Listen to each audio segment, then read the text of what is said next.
Brought it up, it might be a good time to do this. Yeah, we're in the Sigma. Yeah, because I was going to talk about Jeremiah 17. Let me read for you what happens here, because it's quite important. Jeremiah 17:13 says, O Lord, the hope of Israel, all that forsake thee shall be ashamed, and they that depart from me shall be written in the earth, because they have forsaken the Lord, the fountain of living waters. Heal me, O Lord, and I shall be healed. Save me, and I shall be saved, for thou art my praise. This is extremely significant for the Feast of Tabernacles because it is on the 8th day of the Feast of Tabernacles when Jesus does this. On the Feast of Tabernacles, there's a number of things that take place. It's a 7-day feast with kind of an 8th day added to it. And on the first 7 days, there's these celebrations, but one of them is called the water libation. And there's 3 separate types of priests that were there. There were the water carriers. There was the wick trimmer kind of things, where there was, I can't remember if it was 70 foot tall, roughly, these pillars, and there was these lamps on the top. And they would use these priestly garments, old priestly garments that were kind of holy, apparently, to go up and use those as wicks. So these 2 priests that were the wick bearers would climb up this pole to light these lights. And that was one reason why Jerusalem was called, the light of the world, because you could see those forever. Miles and miles. And so after that, then you had this pouring out of the water, where the priest would bring out one of his associates. One would have wine, one would have water, and they would pour out that wine there. But this is why the water, it was called the living water. It is on this very time that Jesus proclaims himself to be living waters. Now, on the Feast of Tabernacles, it's one of my favorite feasts. Now again, I'm telling you guys, as westernized Christianity, you are missing out if you don't study this stuff. Okay, because it's not just Old Testament. Jesus is a fulfillment of that, and I am convinced that it is in part, it is a picture of his second coming. And I'm not going to go through all of the verses because it would take me 45 minutes to really give this thoroughly. But I do have a message on it, a DVD or something that I can get you on YouTube that is going to go through this step by step. But the bottom line is, we can see this festival back in, I think Nehemiah talks about it, okay, on the Feast of Tabernacles. Sometimes it's called Sukkot, okay, which is tabernacles basically. That what they would do is they would gather the people together to hear the word of God on the Feast of Sukkot. Then the priests, they would read the word, they would read the Torah and explain it, give the meaning to the people.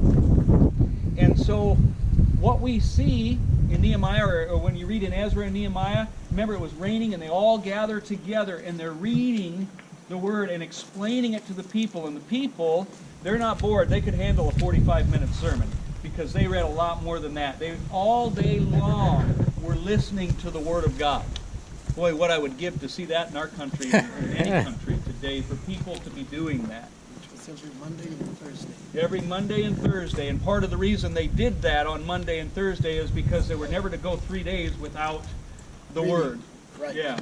And so, bottom line, though, is this whole writing in the dirt, it has extreme significance, because did you hear what he said when this is supposed to happen? This Jeremiah verse? No, I lost it, wherever it was. Jeremiah 17:15. Well, I had it on a, here we go. 17:15. 13. Yeah. 13 and 14. It says, those who forsake me, okay, that turn away from who? It says the living waters. This is on the Feast of Tabernacles when he is proclaiming to be the living waters, and Jeremiah 17 is saying they're going to reject the living waters. Also, you have to understand that it's on that 8th day when this law is being read. Here we see these Pharisees coming and saying, Moses says this, the law says this, what do you say? Okay, This is a picture over and over in the Old Testament. We see prophesied that the Lord is going to come back. When? Feast of Tabernacles. By the way, the Feast of Tabernacles takes place at the grape harvest, which is why in Revelation we see that he's trampling on the grapes. The grape is always a picture of final judgment. This is when this is taking place. And so, what ends up happening is the people are coming to him, and he is going to give the law and explain it to them. And how he does that, in part, is writing in the dirt there on that Jeremiah 17 verse. So, I just really, I'd love to just take an hour, but we just don't have time to look at this whole message, but it's incredible. I'm going to read that verse one more time with that understanding. Keep this. O Lord, the hope of Israel, all that forsake thee. By the way, they had turned their back on Jesus. In these 7 days prior to, they had turned away from the living waters. They that depart from me shall be written in the earth, because they have forsaken the Lord, the fountain of living waters. Heal me, O Lord, and I shall be healed. Save me, and I shall be saved, for thou art my praise. Thou art my praise.